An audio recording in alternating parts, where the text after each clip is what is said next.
लक्ष्मी नारायण की जोड़ी के समान नहीं भैया, ये तो साक्षात लक्ष्मी नारायण ही है।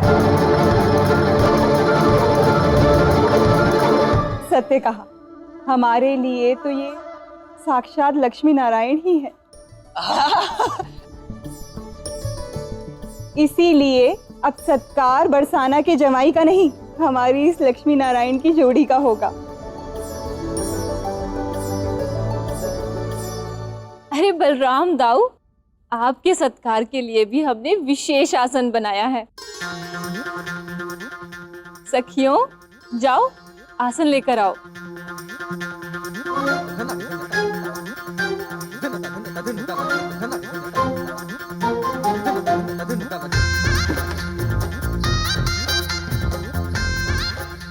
आइए दाऊ, आसन ग्रहण कीजिए। नहीं, मैं क्यों बैठूं? राधा कृष्ण का विवाह हो रहा है तो सत्कार भी उन्हीं का होना चाहिए, मेरा सत्कार क्यों? अरे आप कृष्ण के दाऊ हैं, जमाई राजा के बड़े भाई, आपका तो भव्य सत्कार होगा, इसमें संशय कैसा? हाँ, देखा है आप लोगों का सत्कार मैंने। भूला नहीं हूँ किस प्रकार तुम लोगों ने मुझे वहां कीचड़ के कुंड में सुला दिया था, सब याद है मुझे। नहीं दाऊ, घबराइए नहीं, इस बार तो शुद्ध सत्कार ही हो रहा है, सच में। बैठिए दाऊ, बैठिए।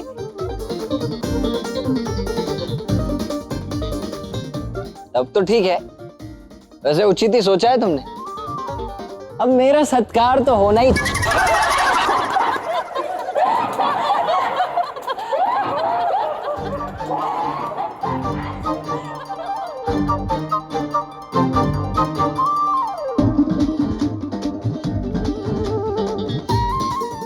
वाह वाह वाह, क्या दिव्य और भव्य सत्कार किया है, वाह बहुत ही अच्छे। हंसो मत।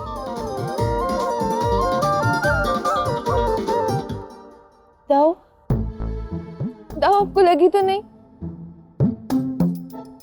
नहीं राधा, बलराम हूं मैं, मुझे भला क्या हो सकता है। और छल, अब छल होगा। कहा ना, देख रहे हो छल। तुम्हारी इन सालियों ने ना मेरे साथ ठीक नहीं किया है, अब देखना किस प्रकार मैं अपना प्रतिकार लेता हूं इनसे।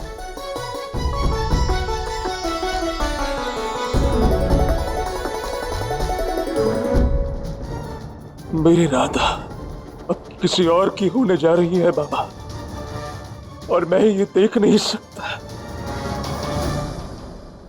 राधा के बिना अपने इस जीवन में अब मुझे कोई रस नहीं है। अयन,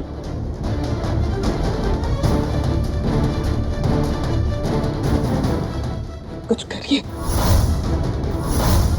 देखिए, अभी कुछ ही क्षणों में उसका मुंडन संस्कार हो जाएगा और उसके पश्चात मेरा पुत्र संन्यास बन जाएगा सदा सदा के लिए। कुछ करिए स्वामी, मैं हाथ जोड़ती हूँ आपकी, उसे रोकिए, उसे रोकिए।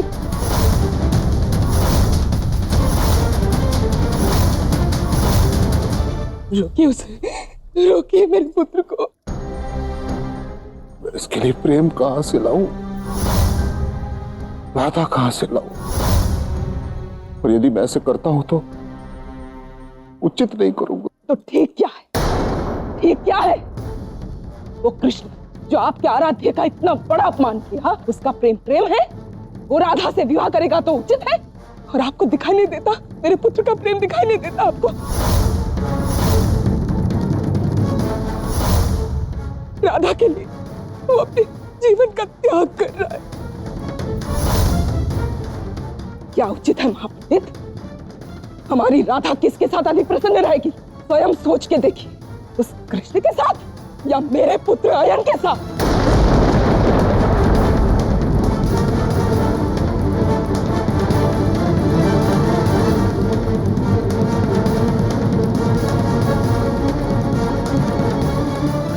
रुको!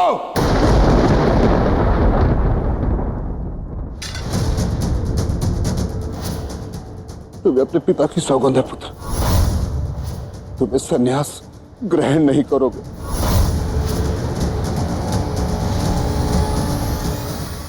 और मैं तुम्हारा पिता होने के नाते अग्नि को साक्षी मानकर वचन देता हूं कि तुम्हारा प्रेम तुम्हारे जीवन में वापस आएगा, वापस आएगा, वापस आएगा।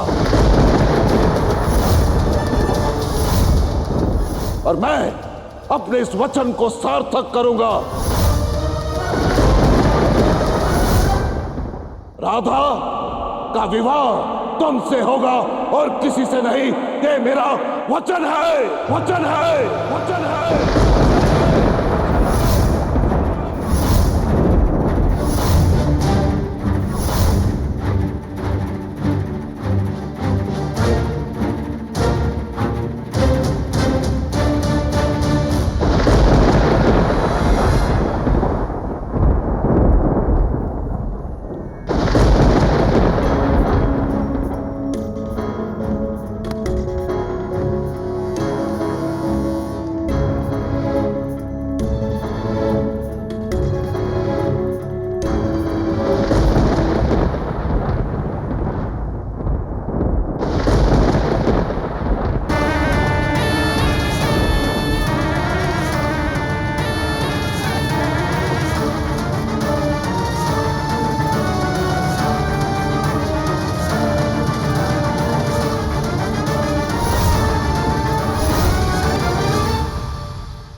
क्या करने जा रहे थे तुम?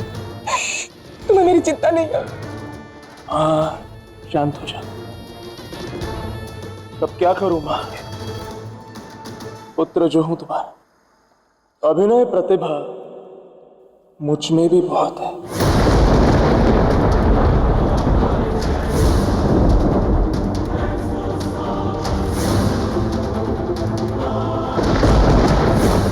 ये सब कुछ मेरी योजना थी। मैं भली भांति जानता था कि बाबा अपने इकलौते पुत्र से कभी विमुख नहीं होना चाहेंगे। अब तुम बस देखती जाओ मां, कैसे हम अपने मंतव्य में सफल होते हैं। अब राधा उस कृष्ण की नहीं, अब राधा मेरी होगी, मेरी होगी।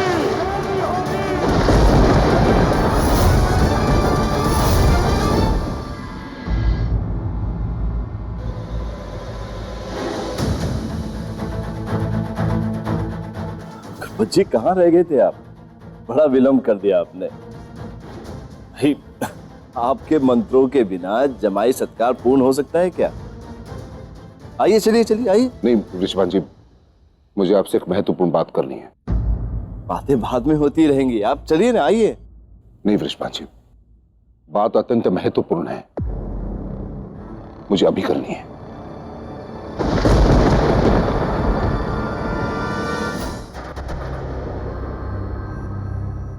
गुरुपत जी,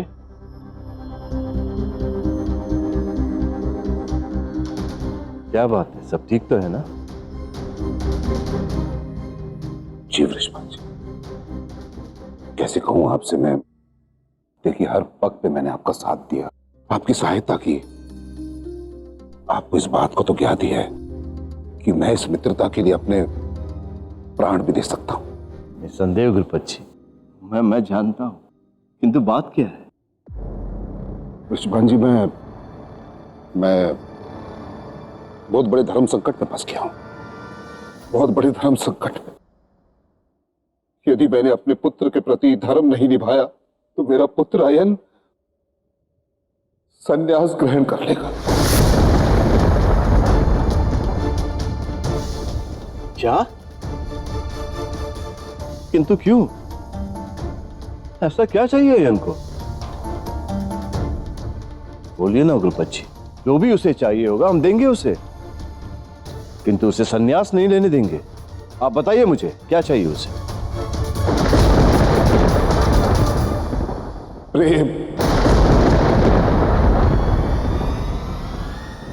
मेरा पुत्र अयन आपकी पुत्री राधा से बहुत प्रेम करता है, प्रेम करता है, प्रेम करता है, प्रेम करता है।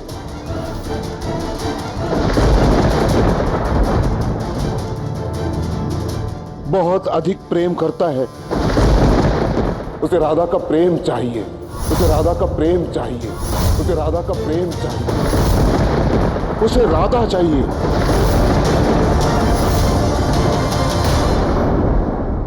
किंतु ये असंभव है गुरुपत जी। ये सब कब कहां कैसे?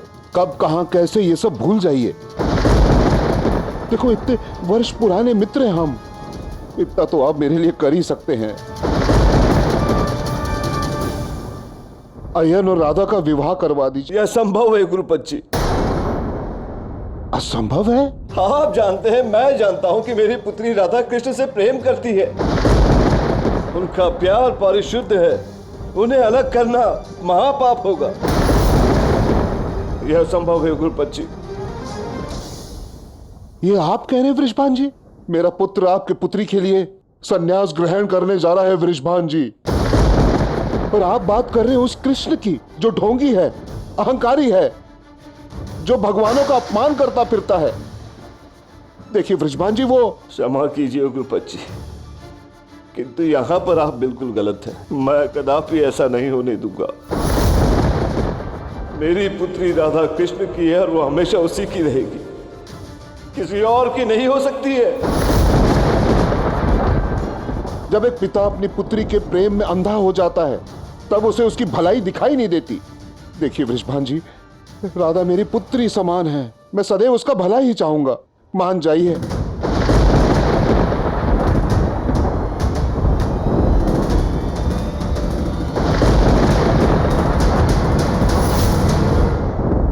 स्मरण कीजिए वृषभान जी, आपने मुझे वचन दिया था। मैं बरसाना का मुखिया वृषभान अपने परम मित्र को वचन देता हूं कि जीवन में एक बार उनकी जो भी इच्छा होगी मैं उसकी पूर्ति करूंगा।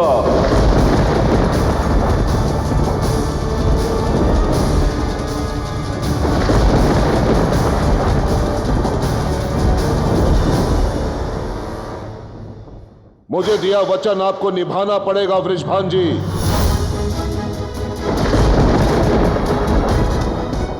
अयन और राधा का विवाह करवा दीजिए।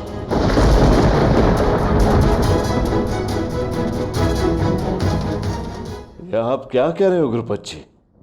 ऐसा नहीं हो सकता। मैं कदापि ऐसा नहीं होने दूंगा। आपको वचन निभाना ही होगा। ऐसा मत कीजिए गुरुपत जी।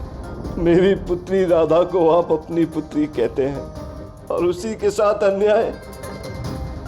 एक क्षण मेरी पुत्री राधा के मन के विषय में सोचिए। मेरी विनती है आपसे गुरुपत जी, केवल एक बार राधा के पक्ष से पुनः सोचिए। मैं आपको आश्वासन देता हूं, इसमें केवल और केवल राधा बिटिया की भलाई है।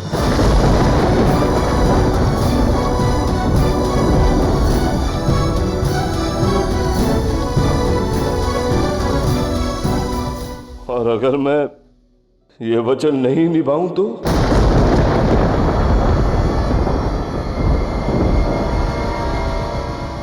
समाज के नियमों को आप भली भांति जानते हैं वृषभान जी। यदि इसे तोड़ने का प्रयत्न किया तो बहुत कुछ टूट जाता है। प्रजा का विश्वास, बहुत कुछ खोना पड़ेगा आपको। निष्कासित हो जाएंगे आप यहां से। आपको वानप्रस्थ स्वीकारना होगा।